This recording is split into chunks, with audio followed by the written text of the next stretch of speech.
Welcome back to Superbly Said, your spot for advanced English vocabulary and phrases. And just a quick note, this content comes from a SpeakDuo lesson. Right. And if you're looking to practice speaking English and gain confidence, definitely check out SpeakDuo.com. You can meet people from all over the world. Okay, so today we're diving straight into 8 phrases. These are really for advanced learners wanting more nuance. Let's kick off with to mess with someone. Now, this one's interesting because it can mean teasing playfully or bothering someone or even, seriously challenging them. Exactly. That range is what makes it different from just to tease. Teasing is usually lighter, right? Yeah. But mess with can be much more serious. Like if you say, don't mess with her, she's in a bad mood. That's a warning. Definitely not a joke in that context. But then you could use it lightly, too. Maybe in an IELTS context, like, yes, I once messed with my best friend by hiding their phone as a joke. See? Flexible. Okay, next up, to have one's eyes on someone or something. This means you're watching closely, usually because you're interested or maybe suspicious. Right. So it's different from just to watch, which can be quite passive. Having your eyes on something implies like specific, focused attention. Yeah, active monitoring. So, in a work scenario, the manager has his eyes on that new intern. Is it because she's doing great or? Or maybe making mistakes. It could be either. Exactly. And you might use it at home, too. I have my eyes on my little brother when he's near the kitchen. He loves snacks. You're watching carefully. Okay, shifting gears a bit. To go to war with someone, this sounds dramatic. It is. It means starting a really serious conflict or argument. It's much heavier than just to argue. So, not just a small disagreement. No, think sustained, high-stakes conflict, often metaphorical, like in business. The 2 companies went to war over the patent rights. It implies a big fight. Got it. So even for something smaller, using it adds weight. Like if asked about a past disagreement, I once went to war with my roommate over who used all the milk.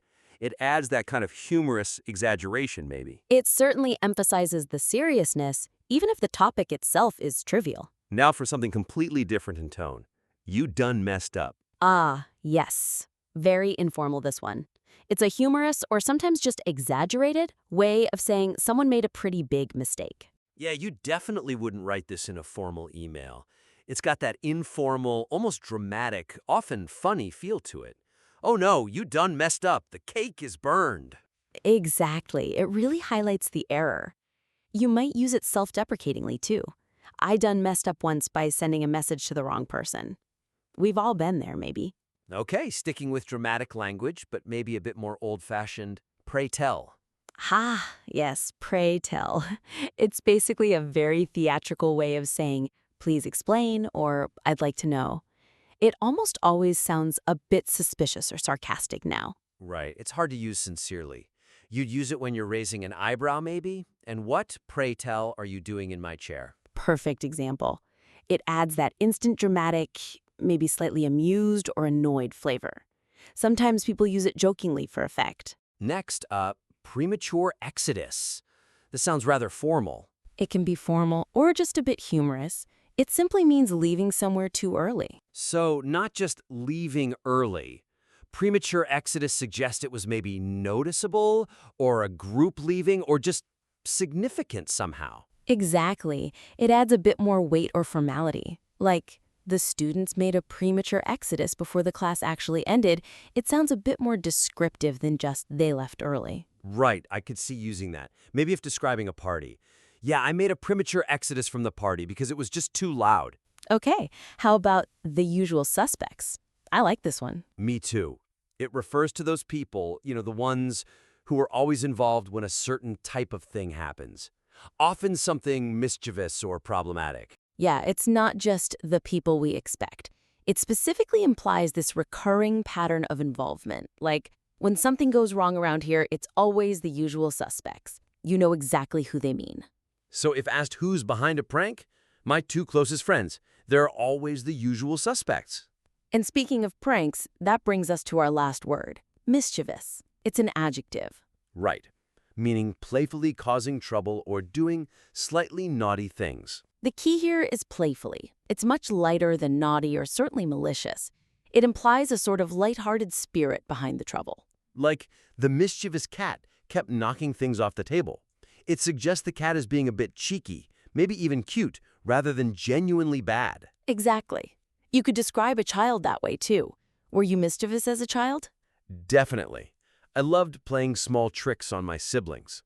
Okay, great stuff. Let's see if everyone's been listening closely. Time for a quick quiz. All right, let's test that recall. Question 1. What does the phrase "to mess with someone" mean?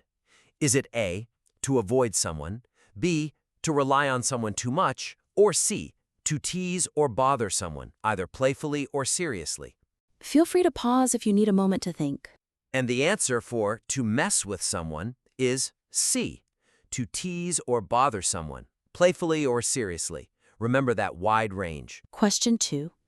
If you have your eyes on someone or something, it means you A, are watching them closely because you're interested or suspicious, B, are ignoring them completely, or C, are hoping they won't notice your actions.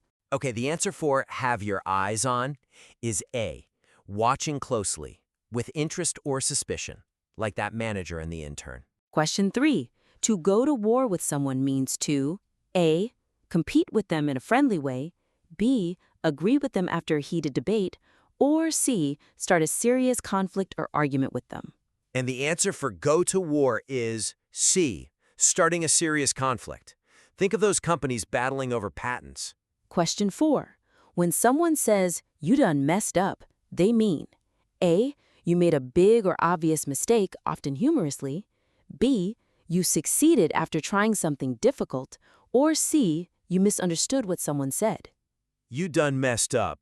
The answer is A, a big mistake often said humorously or dramatically, like burning that cake. Question 5. The phrase "pray tell" is used to A, express disbelief or frustration, B, politely or dramatically ask someone to explain something, or C, invite someone to keep a secret. Pray tell. The correct answer is B, asking someone to explain but in that old-fashioned dramatic way. Question 6. A premature exodus refers to A, making an entrance before you're ready, B, leaving somewhere too early, often humorously, or C, avoiding departure because of uncertainty. A premature exodus. The answer is B, leaving too early, like those students ducking out of class. Question 7. The expression "the usual suspects" means A, people who are regularly involved in the same kind of situation, B, individuals who are never responsible for anything, or C, newcomers who might be causing trouble. The usual suspects. That would be A, the people regularly involved, especially in mischief. And finally, question 8. If someone is described as mischievous, they are A, playfully causing trouble or acting a little naughty, B, rude and deliberately disrespectful, or C, careless and unaware. And mischievous is A, playfully causing trouble. Remember that lighthearted element. Whew.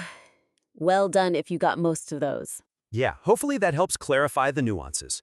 Remember, using phrases like these correctly, understanding their tone and context, that's key for advanced English.